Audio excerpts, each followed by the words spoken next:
मन अपनी चंचलता तथा अस्थिरता के कारण जहां कहीं भी विचरण करता हो, मनुष्य को चाहिए कि वहां से खींचे और अपने वश में लाए।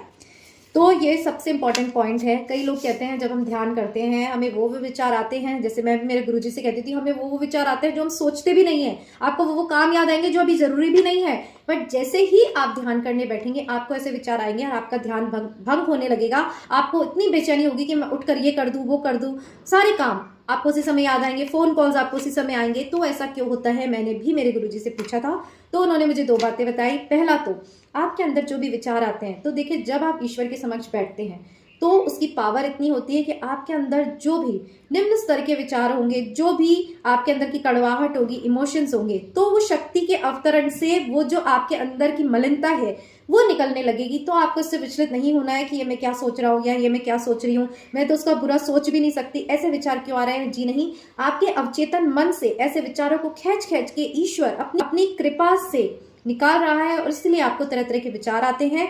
उस समय आपको अपने मन को वश में रखना है, खींच के लाना है। मतलब अगर मान लो जी मेरे को विचार आ रहा है, मुझे काम करना था, मैं ध्यान छोड़कर वो काम कर लेती हूँ, तो मुझे अपनी इंद्रियों को कंट्रोल करके मन को वश में करके मन को निर्देश देना पड़ेगा कि सुनो ये जो काम तुम मुझे बता रहे हो, देखिए मन एक इंस्ट्रूमेंट है, आप और मन अलग है, आत्मा और मन अलग है, इसे एक मत समझिए। तो उस मन को आपको डायरेक्शन देनी पड़ेगी कि सुनो ये काम जो तुम मुझे करने के लिए कह रहे हो वो इतना भी इंपॉर्टेंट नहीं है, I will do it after ending this session.